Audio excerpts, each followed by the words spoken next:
I'm Dino Mosquera, and let's square up South Florida and Florida. Florida book ban dispute leads district to consider closing school libraries.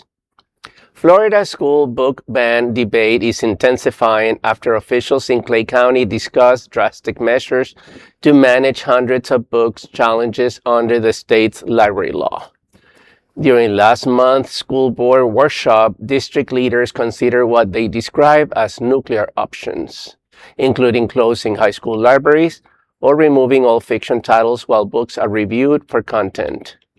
Chief Academic Officer Rodger Dailey told board members, quote, "There doesn't seem to be an effective moderate option. The options on the table are kind of nuclear options like close the library, take all the fiction books out, just leave the nonfiction, things that would, to people who aren't abreast of this, will be shocking to them," end of quote. Officials also discussed removing books before review, banning authors with multiple removed titles, and using artificial intelligence to help screen library collections. The discussion follows as Florida law, which allows any county resident to challenge books in school libraries.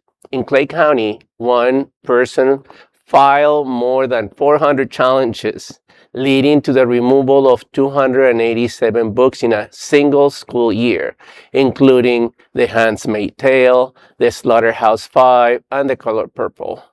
Although part of the law was ruled unconstitutional by a federal judge in 2025, the ruling is under appeal and the law remains in effect.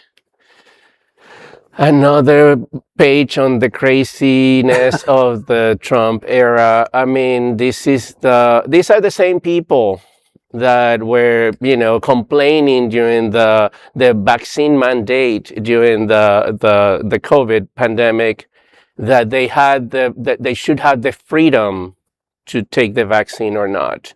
Why is the government imposing on them the vaccine when this is on the good of the community? But the same people are telling us that we should go and scrutinize every book that doesn't meet their extreme ideological agenda. This is ridiculous. In an era where we have, a measles epidemic, we have people dying of diseases that were considered eradicated in this country. We are spending our money and our time in basically going through books and giving opportunities to people in the community that have nothing else to do than read books to find, who's falling in love with, if the kid has two daddies or two mommies, or, blacks are being, revisited or defended in history. This is ridiculous. I mean, this is an embarrassment for this country.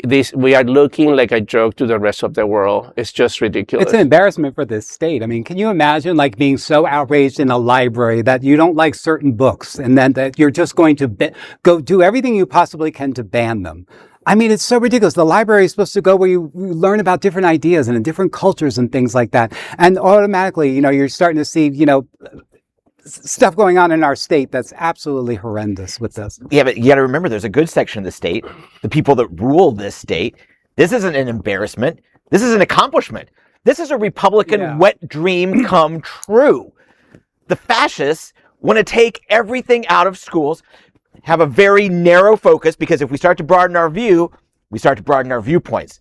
Won't have any bit of that. This is disgusting. But if we're going to take out all fiction, we also have to take out the Bible, because that's about as real as a unicorn.